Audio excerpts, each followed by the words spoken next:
Welcome to NFL World, where NFL starts and ends. I'm your host, Jacob, and welcome to the NFL Dream.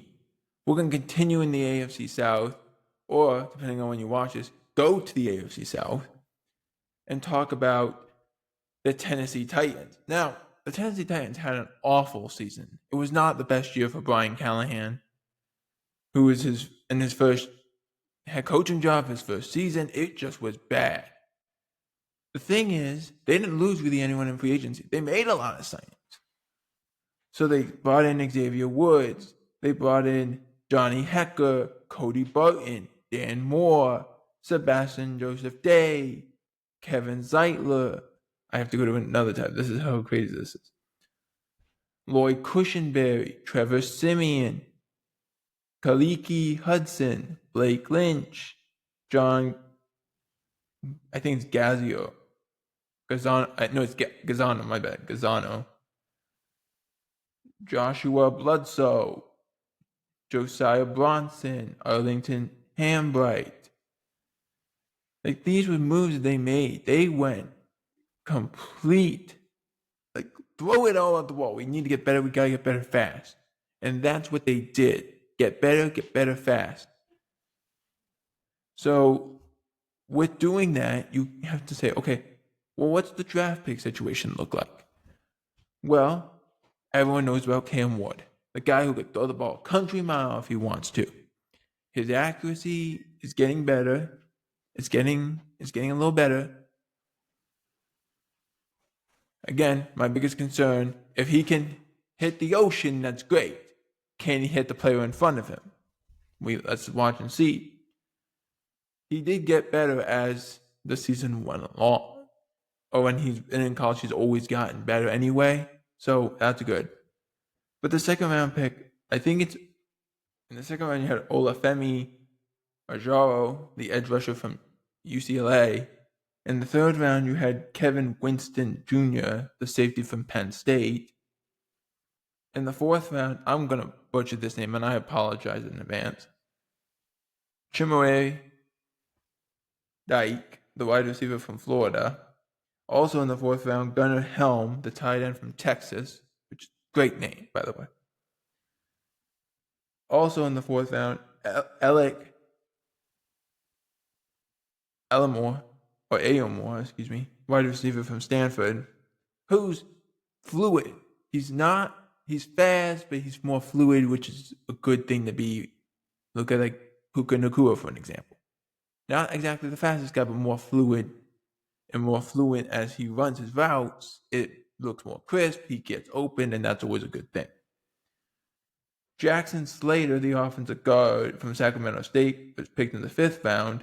And then they had 2 6th-round picks, no 7th-round pick with Marcus Harris, the cornerback from California, and Khalil Mullins, the running back from Michigan, who just changed to running back like a year and a half ago. So this is new to him, but he got drafted. So that shows you that the scouts like something. Of the people they released / wave / whatever you want to describe it as, Tim Boyle, the quarterback, who he just keeps being around. You don't know how he's around, but he's around. Chandler Brewer, the offensive tackle. Otis Reese, the fourth, the linebacker. Ramel Keaton, the wide receiver. Devontae O'Malley. Afene Oji, the linebacker. David, I think it's Jabera, but I'm not 100% sure. He's also a linebacker. Titus Leo, outside linebacker. And Mark Perry, safety. If you don't know who any of those people are, you're not alone. Because I've watched football for a very long time. I've been covering football for the last 6 years. I don't even know who those people are. That's how terrifying that is. Besides Tim Boyle and Chandler Brewer, I know no one else. That's the truth. Now, looking at the record for the Tennessee Titans, 3-14. They won 17% of their games, 17.6% to be exact. They lost their final 6 games. They were 1-7 at home. They were 2-7 on the road. They were actually better on the road than they were at home, which makes no sense. But they actually did have the number 1 ranked defense for a time. So they shows they're on the right track. They just don't have everything that they're good at. They brought, like I said, they brought in Xavier Woods. They also brought back Quandre Diggs, who kind of got banged up, was released. Now he's back. Looking at their schedule for 2025, there's a lot of pieces you say, okay, this is a little interesting. They start the year at Denver, home for the Rams, home for the Colts, at Houston, at Arizona, at the Raiders, home for the Patriots, at the Colts, home for the Chargers. They have a bye week 10. That's a tough stretch of games to play because they're not easy games to play. You play in Houston, in Arizona, and at Las Vegas. Those are all places that you're going to get beaten up because you're playing on the road. You're playing on their field. Their field's not the same as your field. Your body's more conditioned to your field. That's a concern. You come back on the bye week, home for Houston, home for Seattle, home for Jacksonville, at Cleveland, at San Francisco, home for Kansas City, home for New Orleans, at Jacksonville. That's a lot. It doesn't get easier as the season goes along. It gets almost the same amount of difficulty or even a little more difficult as the season progresses. I'm concerned for them. I really am. My biggest concern for the Titans is they hit a stone wall. They go Cleveland, who I don't think will be easy to play this year, at San Francisco, and then Kansas City. Those are two really tough teams to play. And I don't know if Trevor Lawrence is up to that yet when he was in Jacksonville. But then you get a guy like Cam Ward, who's a rookie.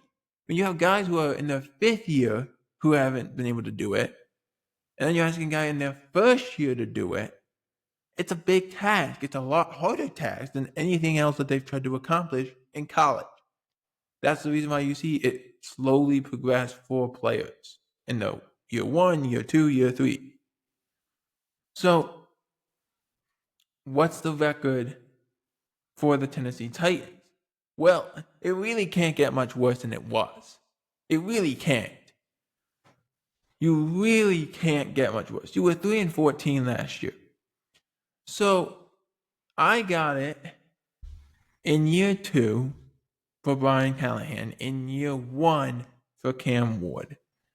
Because of the teams that they have to play, because of how it's scheduled, because of how everything is going, I think they win 5 games this year. That's right. I think they go 5-12, and it's going to be one of those years. It's going to be a lot of growing pains for Cam Ward. But I think this team will get better, and I think when we get into the next year, Cam Ward's second year, Brian Callahan's third year, we'll start seeing some good things. But until then, I think it's 5-12 for them. Maybe they beat that and they go 6-11, but I think it's going to be right in that range. Let's keep an eye on this offensive line. Let's keep an eye on this secondary.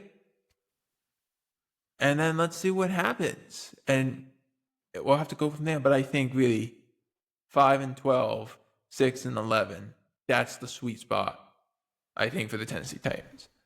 Let me know what you guys think. Do you think Tennessee Titans will win more games in 2025 than they did in 2024? For NFL World, I'm Jacob Hubert. Out.